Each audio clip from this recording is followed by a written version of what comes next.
I was asked to speak about Tim Keller's relationship to Neo Calvinism.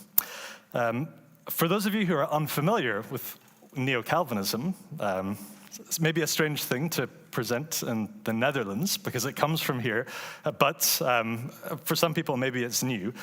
Neo Calvinism is a branch of the Reformed tradition that began here 100 years ago or so in the Netherlands through theologians like, en ik moet zijn namen op een Hollands uitspreken, Abraham Kuyper and Herman Bavinck. In English we call them Abraham Kuyper and Herman Bavinck.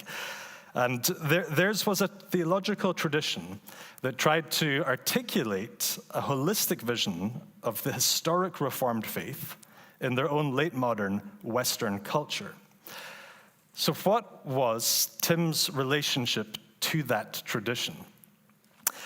11 years ago, he published the book Center Church. Marco just mentioned it, and Stefan mentioned it in his talk as well. Center Church is a book that provided Tim's vision of a gospel movement in cities, and it has been very influential in many lands and cities since its publication. It was published in Dutch in 2014. You can buy it at the back there. Centrum Kerk, het evangelie midden in je stad. If you haven't read it, it's worth reading. In this book, and this is a really important thing to understand for the rest of what I'm going to say, so retain this.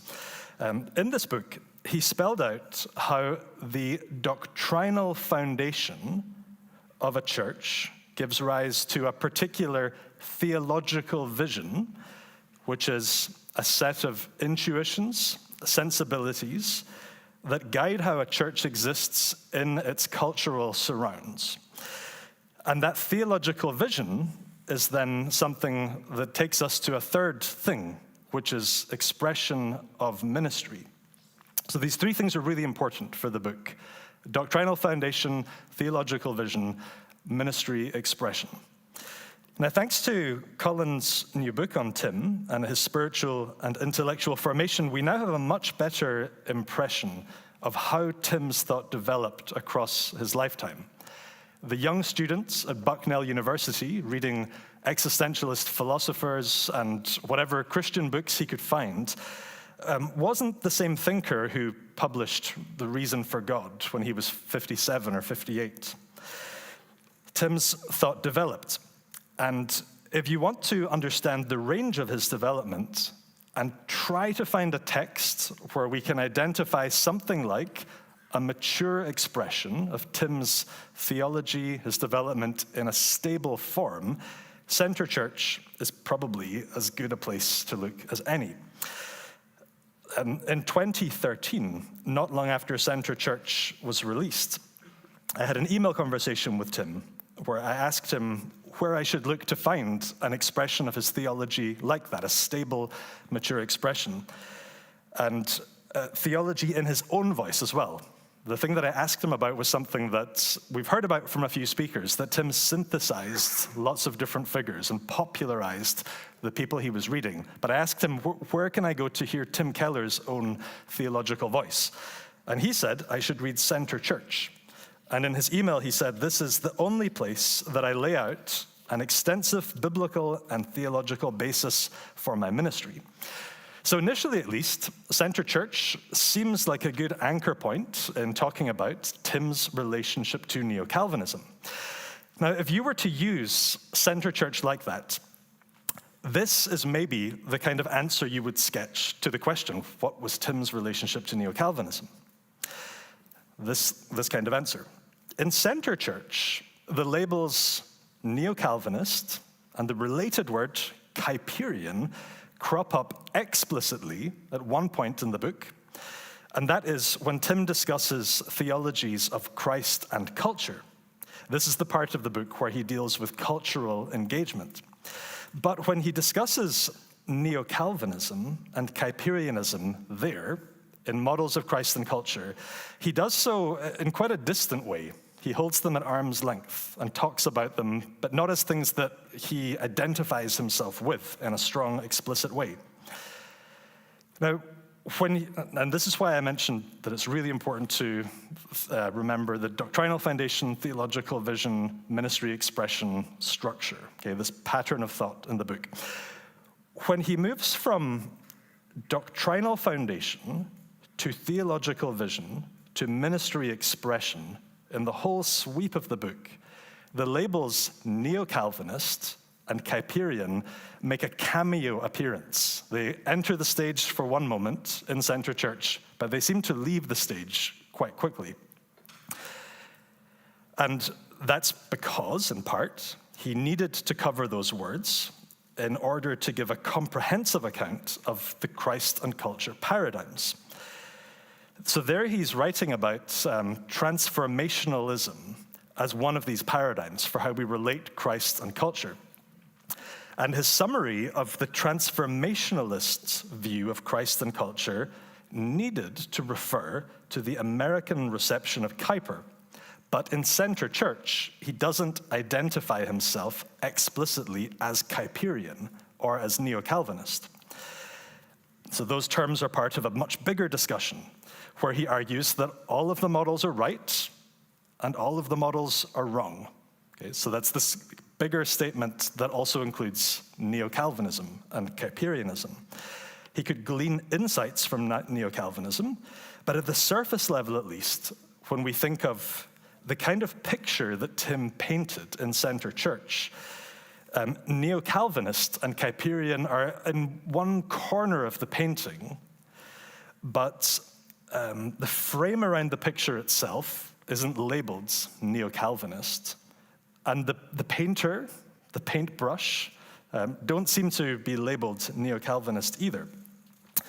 Now, if we take that viewpoint from Tim Keller in 2012 from Center Church, that perspective on Neo Calvinism might seem surprising if you have also followed things Tim said and did and wrote after Center Church up to this year. It might make you wonder, actually, if Center Church really is reliable as a stable reflection of his mature theology, because he goes on to do a lot to promote Neo-Calvinism in the years after Center Church. If you follow, for example, the things Tim would tweet about to his huge global audience, between 2014 and 2019, he only tweeted 6 times about either Herman Bavinck or his nephew, the missiologist Johann Herman Bavinck. But particularly from 2020 onwards, the volume of his tweets about Neo-Calvinism, the Bavincks, really increases exponentially. It's a dramatic change. And over the last couple of years, he did more than maybe anyone else in the world to champion Neo-Calvinism. In 2020, he called Herman Bavinck, and I quote him here, the greatest Reformed theologian of the 20th century. And he wrote that, when it comes to theologians that contemporary church leaders should be reading, I don't know of a more important one than Herman Bavinck. He said that in 2020. In 2022, Tim was a guest on Grace in Common, which is a podcast on Neo-Calvinism that I co-host with Marinus de Jong, pastor in the Oosterparkkerk in Amsterdam, so a Nederlander, Corey Brock, an American theologian who's a pastor in Edinburgh, and Grace Sutanto, an Indonesian theologian who's a theology professor in the United States. So it's lekker internationaal. Okay? That's the unique selling point of our podcast, is that you'll hear people talking about Neo-Calvinism from a range of different places in the world. And on our podcast, when we interviewed him on Neo-Calvinism, on his relationship to it, he identified himself in these words, that he is, I quote him, a Neo-Calvinist first, and as a close second, a revivalist, pietist, evangelist, and thirdly, a doctrinalist. That's Tim Keller, 2022. In 2023, his final article for Gospel and Life was a creative missiological application of things that he had read in Abraham Kuyper's book, Pro Rege. And then later that year, shortly before his passing, his final publication was a foreword to the first English translation of J.H. Bavinck's book, persoonlijkheid en wereldbeschouwing, personality and worldview. And it's worth noting that, as far as I'm aware, his first posthumous publication will be a chapter on Neo Calvinism and pastoral ministry in the T&T Clark Handbook of Neo Calvinism, edited by Cory Brock and Gracie Tanto. And in that chapter, he reflects on the importance of Neo Calvinism to his ministry at Redeemer Presbyterian Church, precisely the ministry that he describes in Center Church. And that's where he describes his primary theological identity in that ministry as Neo Calvinist. So I've presented you with a riddle. How do we move from the Center Church era Tim Keller in 2012, who used the words Neo Calvinist and Kuyperian with some distance? How do we move from that to the eventual Tim Keller, who champions Neo Calvinism to a global audience and says that his ministry at Redeemer, as described in Center Church, was first and foremost a Neo Calvinist ministry? Does the move from Center Church to Neo Calvinist first represent a dramatic shift in Tim's thinking in this final decade, or should we interpret that difference in some other way? For example, was he already following a Neo-Calvinistic trajectory when he wrote Center Church, but that only reached full bloom later in his life? These are important questions that also emerge from Colin Hanson's book on Tim's spiritual and intellectual formation. Hanson writes about how a young student at Gordon Conwell, a theological seminary, Tim Keller was taught by Roger Nicole, a French-Swiss Reformed Baptist, who got him to read Bavinck's book, Our Reasonable Faith. In Dutch, it's Magnalia Dei. And all of Louis Berkhof's systematic theology, which is very heavily indebted to Bavinck's Gereformeerde Dogmatiek. At Gordon Conwell, the young Tim Keller was exposed to what Hanson calls continental Neo-Calvinism.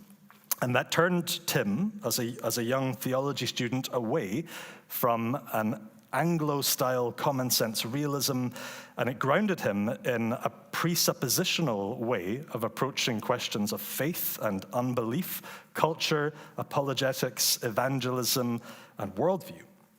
Hanson also argues that the student-era Tim Keller was also critical of some defects that he saw in Neo-Calvinism, that it wasn't focused enough on the church, and also that it wasn't evangelistic enough. But after that, in Colin's book, Neo Calvinism, explicit Neo Calvinism drops out of the narrative until we move into Tim's later years, when it comes back explicitly with a bang in the things that Tim championed, in particular, the Bavincks. Now, in this talk, then, I'm asking about what happened between these two things, between this brief introduction to continental Neo-Calvinism at Gordon Conwell as a student, and then Tim's much later identification of himself as a Neo-Calvinist. And the way that I want to do that is actually by focusing on Center Church as a middle point. Now, that might seem like a puzzling move, because I introduced Center Church as a book where he discussed the term Neo-Calvinist and Kuyperian, but he holds them at arm's length. They're distant terms. But I think that a close, careful reading of Center Church helps us make some sense of Tim's relationship to Neo-Calvinism before and after Center Church. Now, to see that, we need to pay attention to two things. One is the kind of Neo-Calvinism and Kuyperian theology that Tim presented explicitly in Center Church. And the other thing is the kind of theology that permeates Center Church from cover to cover, which I will argue is implicitly deeply influenced by Neo-Calvinism. Okay, so I'm really asking you to think about a difference between explicit Neo-Calvinism and implicit Neo-Calvinism in Center Church. And I want to make a case that Center Church itself is a book that handles two kinds of Neo-Calvinist thought, and that does so in two quite different ways then. Explicitly, at one point, it deals with an American branch of the Neo-Calvinist tradition that explicitly called itself Kuyperian and Neo-Calvinist. But also implicitly many of the books' repeated source of inspiration, not all of them, but many of them, are theologically inexplicable apart from Neo Calvinism. So in Center Church, you have a couple of Dutch Neo Calvinists, Herman Bavinck and Gerhardus Vos, and they're only mentioned briefly in Center Church, especially if you compare them to the attention, for example, that Tim gave to Jonathan Edwards. We could compare him. But the reality is that without Herman Bavinck, we have no Gerhardus Vos. Without Gerhardus Vos, we have no Meredith Kline, or Harvey Kahn, or Ed Clowney. And without Kline, Clowney, and Kahn, we have no Tim Keller. In terms of degrees of separation, to go from Tim Keller to Herman Bavinck, we're only talking about 4 degrees, and actually in history, quite a short space of time. Nowadays, when we try to imagine the reception of Neo Calvinism outside the Netherlands, often we still think that Neo Calvinism only really began to impact the non-Dutch world when Bavinck's gereformeerde dogmatiek became reformed dogmatics from 2003 to 2008, and that's when Neo Calvinism crossed the North Sea and the Atlantic. But we think far less, I think anyway, about how Neo Calvinism actually followed its own path, particularly in North America throughout the 20th century, mostly through the influence of Gerhardus Vos, who is now probably almost entirely unknown to Dutch Christians today. George Harink has written about him as the American Bavinck, and that's a really helpful way to frame who he was and what he was like. In our day, when we imagine lists of important 20th century Neo-Calvinist theologians, instinctively, I think a lot of us are looking for Dutch names. And that tendency means that we overlook, particularly among Gerhardus Vos's 20th century American disciples, we overlook names like Clowney and Kahn and Kline, theologians whose deep theological intuitions were profoundly Neo-Calvinistic. But if we learn to look for American theologians in that century who were Neo-Calvinistic in nature, if not in name, Center Church starts to read like a very different book. So I want to ask you to reimagine, to revisit Center Church through that lens, and think about these 2 kinds of American Neo-Calvinisms, one implicit and the other explicit. Now, as I said before, when Tim dealt explicitly with Neo-Calvinism in Center Church, it was when he was describing the transformationalist model of Christ and culture. So there he describes a tradition that, and I quote him here, engages with culture largely through an emphasis on Christians pursuing their vocations from a Christian worldview and thereby changing culture, end quote. Where did the transformationalist model of Christ and culture come from? Tim writes this: this model is heavily indebted to the work and thought of the Dutch theologian and political leader Abraham Kuyper. At that point, Tim identifies 2 important insights in Kuyper's thought that then shape transformationalism. Insight number 1, Christians should be intentionally Christian in all that we do. Our faith is Catholic, a faith for all of life. Insight number 2, by being intentionally Christian in all of life, Christians have a transformative impact on their cultures. And these, for Tim, are the most basic building blocks for transformationalism simpliciter. Now, from then on, Tim moves to describing the reception of Kuyper's basic insights here in the Netherlands across the Atlantic in North America. So the underlying question is, how did Americans work with those basic building blocks? How were Kuyper's insights enculturated in North America? And so he guides the reader through different branches of the American reception of Kuyper. This includes figures like Francis Schaeffer and Chuck Colson and their influence on the American religious right in popularizing the notion of worldview amongst conservative American Christians. In Tim's analysis, American Kuyperianism gravitated towards conservative political philosophy.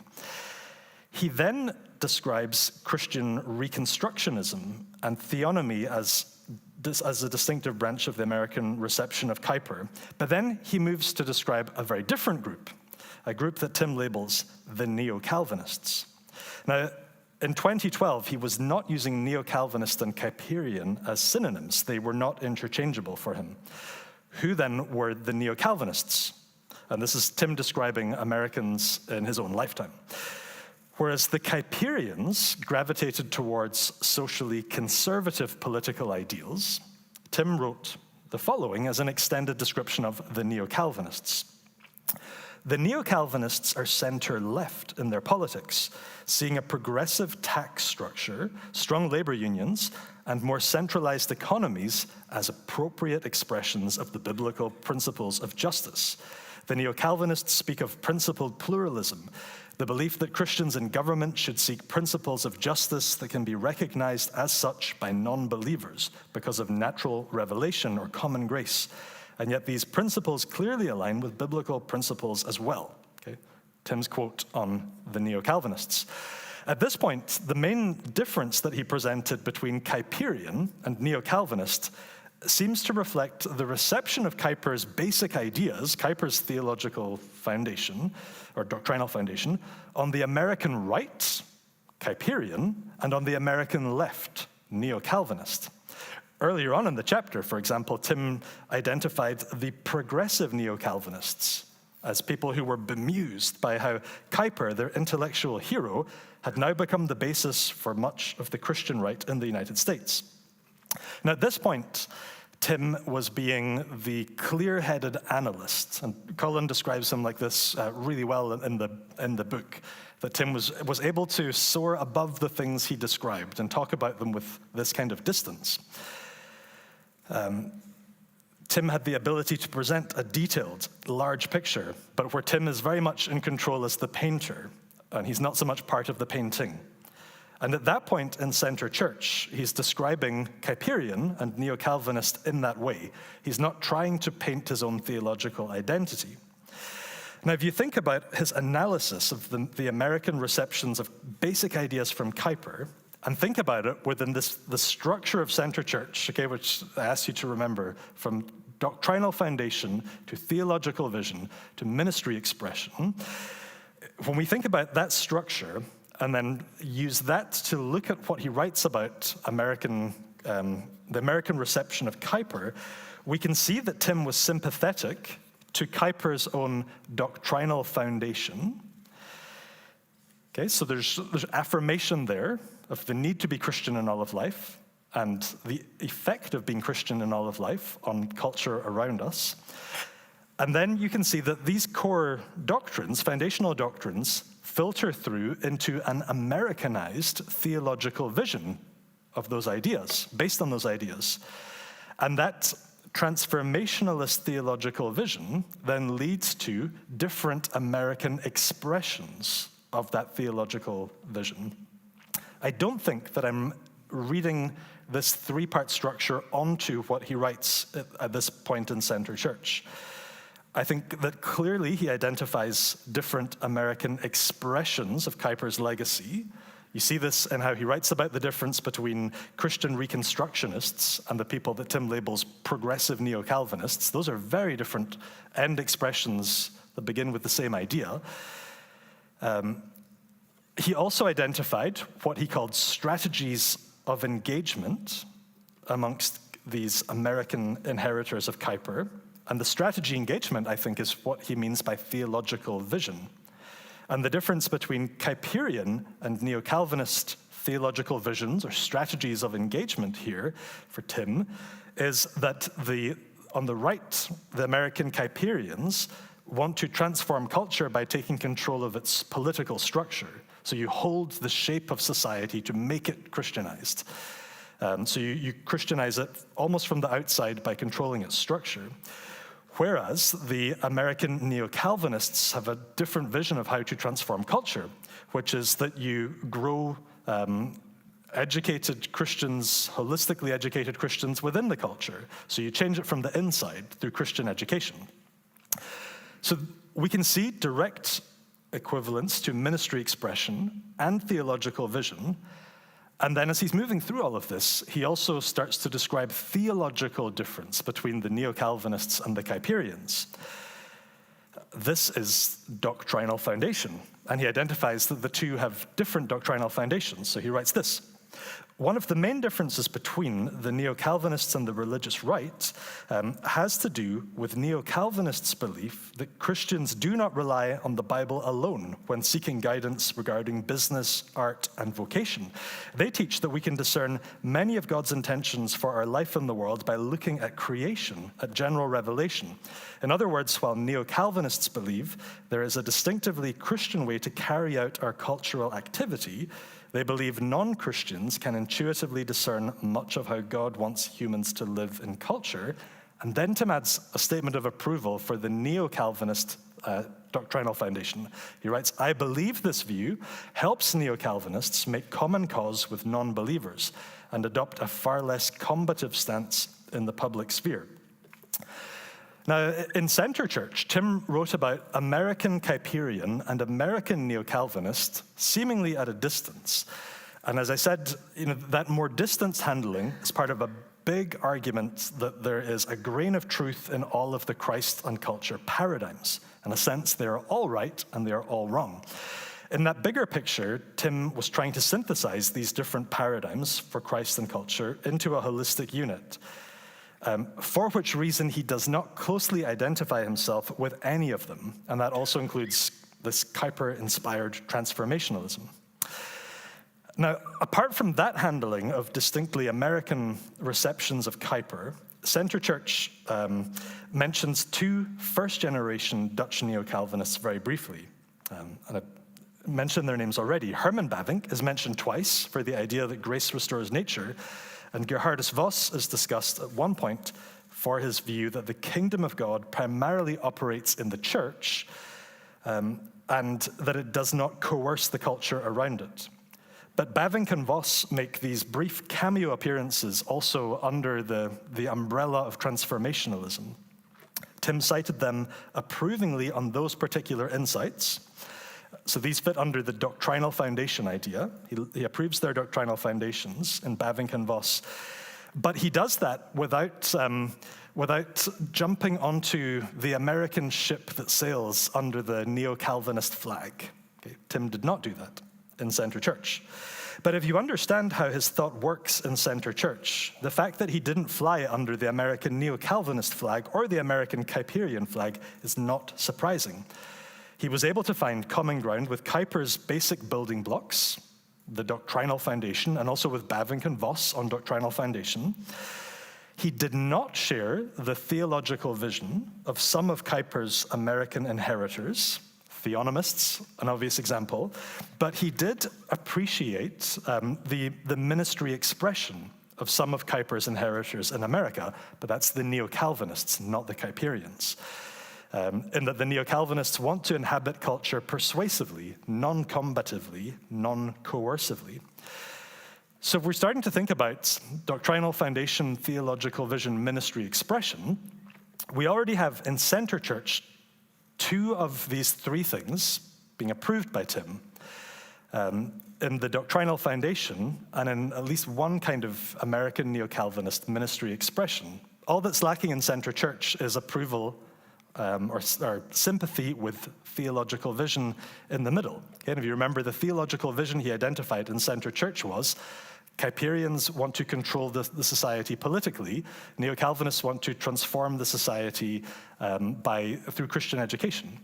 But we can update Center Church with the renewal of the Christian Mind project that Tim developed after, where he's very much expressing this kind of Neo-Calvinist theological vision for how you transform the culture. So if you judge it by these three key ideas in Center Church, although Tim didn't call himself a Neo-Calvinist in that book, and although he handled those who did identify themselves as American Neo-Calvinists with a careful kind of distance, it is not the case that he rejected it. At the very least, the sort of American Kuyper reception that he liked was a kindred spirit to the project that he developed in Center Church. We can say at least that much about his relationship towards Americans who were explicitly working with a Dutch Neo-Calvinist legacy. But then we have to ask a different question, not about those who are explicitly Neo-Calvinist, but those who are implicitly so. What about the American theologians who didn't use those labels explicitly, but whose work was also, and whose thought was also, an American reception of Dutch ideas? In Center Church, the most important theologian in shaping Tim's view of the gospel, understood contextually, was Harvey Kahn. The most important theologian in shaping his view of biblical theology, applied to the ministry of the church, was Ed Clowney. And Clowney was also inestimably important in teaching Tim how to preach Christ from all of Scripture. But where did Kahn and Clowney get their ideas? They were both theological disciples of Gerhardus Vos, a Dutch Neo-Calvinist who moved to America as a teenager. I mentioned already that George Haring calls Vos the American Bavinck. The Vos and Bavinck families had extremely close connections, both rooted in the Afscheiding of 1834.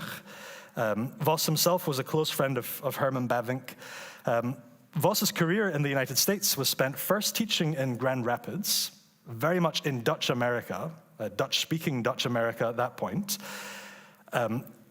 where he was quite isolated from English-speaking Presbyterian America. And then Vos moved to Princeton Seminary, where he brought this Dutch Reformed approach to how to read Christ, or how to see Christ in all of Scripture, where he brought that to an English-speaking American Presbyterian audience. Now, what's often forgotten about Vos is that his deeply Neo-Calvinistic approach to biblical hermeneutics was part of a bigger theological package. In Dutch America, Vos taught dogmatics. Vos even wrote his own Reformed dogmatics. Also, unsurprisingly, a very Neo-Calvinistic work. And his dogmatics and his biblical theology were interconnected. I have a PhD student in Edinburgh, a Chinese, Malaysian, New Zealander. This is how broadly Neo-Calvinism is spread, who's just about to defend a PhD thesis that shows us just how Neo-Calvinistic Vos really was. So Vos took that Neo-Calvinist package into a Presbyterian setting and had a major impact in reaching Presbyterian students, but what he reached them with was Neo-Calvinist theology. His American disciples might not have worn that label explicitly, but implicitly, how they thought about Scripture, culture, theology, philosophy, apologetics, ministry, all of those things were inexplicable without the Neo-Calvinism of their Dutch mentor. Now, the point I'm trying to make is that in Center Church, the explicit engagement with two streams of American Kuyper reception is not the whole story of the book's interaction with Neo-Calvinism. At one level, it offers that distanced perspective on those American developments, but at another level, throughout, the book assumes a different Neo-Calvinist perspective, inherited from Clowney and Kahn, and also Meredith Kline, who inherited it from Vos, who developed it with Herman Bavinck and Abraham Kuyper. So in that regard, on some of the most important theological foundations, Center Church is a profoundly, implicitly Neo-Calvinistic book, but it's a different stream of Neo-Calvinism to the American forms that Tim dealt with explicitly. So how does that help us answer the big question on how we should move from the early Tim Keller reading Magnalia Dei at seminary to the mature Tim Keller, who promoted Neo-Calvinism so enthusiastically? What does Neo-Calvinism have to do with these many years in between? Well, when Tim came on Grace in Common, we asked him that question. And when we asked him, he started to talk about another one of his Gordon Conwell professors, another, maybe we could call him an implicit Neo-Calvinist, whose works feature at various points in Center Church. And that was the Old Testament scholar, Meredith Kline. Meredith Kline made Tim, as a student, made Tim read everything that Vos had published in English, or that had been translated into English. And Tim said, in effect, that while there were other places in America where Christians labeled themselves Neo-Calvinist, and nobody would have called Gordon Conwell Theological Seminary a Neo-Calvinist seminary, he said that Gordon Conwell gave him what he called a different door into Neo-Calvinism because of the emphasis there on reading Neo-Calvinist sources. And when we view him in that way, his seminary education grounded him in a particular form of Neo Calvinism, without telling him explicitly that those sources all happened to be part of a tradition. And actually, when he started to tell us about this, he then took us back to before Gordon Conwell, when he was a student at Bucknell University, and he read a book by a Dutchman, Hans Rookmaker. The title of the book escapes me. It's The Death of Art and Modern Culture. You know the book I mean. So yes, thank you, Val. So he read this book by this Neo Calvinist art historian, which blew his young mind because of the way that it presented Christianity as holistic, as a faith for all of life, as a faith that didn't just show you how to know that you're right with God, but actually where theology was relevant to everything, how you produce art, how you think about it, how you do your job. And this intuition about the Catholicity of the faith was something that captured him even before he'd gone to seminary. And so there was even some kind of forecourt or porch to this different door into Neo-Calvinism that reached him before he'd ever gone to seminary, but he didn't know that that's what the tradition was. But he was influenced by it even back then. So I think that the big change between the Tim Keller of Center Church and the Tim Keller who later said that he was, quote, first a Neo-Calvinist, that's absolutely not the difference between not Neo-Calvinist and Neo-Calvinist. In my view, it's the difference between implicit Neo-Calvinist and explicit Neo-Calvinist. Now, of course, when Tim eventually called himself first a Neo-Calvinist, that remained Neo-Calvinism on his own terms. He still saw himself as much closer to Bavinck than to Kuyper. And he spoke about that maybe in terms of temperament, but there was some kind of intuitions that he felt he was closer to Bavinck on than to Kuyper. And he still saw himself as more ecclesiological and more evangelistic than other American strands of explicit Neo-Calvinism. But I think a huge factor in the last couple of decades of his life and his theological development was, and some of the other speakers have already mentioned this, it was the availability of English translations of Neo-Calvinist texts by Herman Bavinck, J.H. Bavinck, Abraham Kuyper, which helps him realize that the tradition that he was operating within was downstream from these sources that were now available to him. And then he realized that he can drink directly from the source. And when he did that, he found something that could hold together the commitments that he'd maintained for many years before that. The commitments to being a revivalist and a pietist and an evangelist and a doctrinalist. So the self-identification at the end as a Neo-Calvinist first wasn't a rejection of those things either, but it was that through his engagement with Neo-Calvinist sources directly, he thought that this tradition actually held those things together. So in that regard, I say this to close. This lecture has been on Tim's relationship to American Neo-Calvinism. In that context, maybe his significance to American Neo-Calvinism is that through him, this long stream of holistic, implicit American Neo-Calvinism has actually become explicit Neo-Calvinism of its own sort. But I wonder if maybe here in Almere in 2023, there's another significance of Tim Keller as an American Neo-Calvinist, which is that we have a room full of Dutch Christians who resonate so strongly with Tim Keller, but the thing that Tim Keller resonated with was actually your own tradition, your own theologians, your own sources. So maybe it's not just a case of rethinking Center Church, but doing that maybe makes Dutch Christians rethink their own heritage. And if I can close with one idea from Tim that I think is really resonant here, one of the things that Tim emphasized in preaching Christ to culture is finding sources, culturally respected sources, culturally important sources within that culture. Not always importing. Sometimes that's really important to do as well and very useful to bring in Christians from other contexts to help you, like a lens or a mirror to think about your culture. But for Tim, if you have these resources within your own culture and don't use them, that's a missed opportunity. So I think that's probably the alarm to tell me this is 40 minutes. My clock makes it 39 and 18 seconds. Dutch punctuality. But anyway, ik heb mijn best gedaan. Dankjewel voor jullie geduld. Aandacht.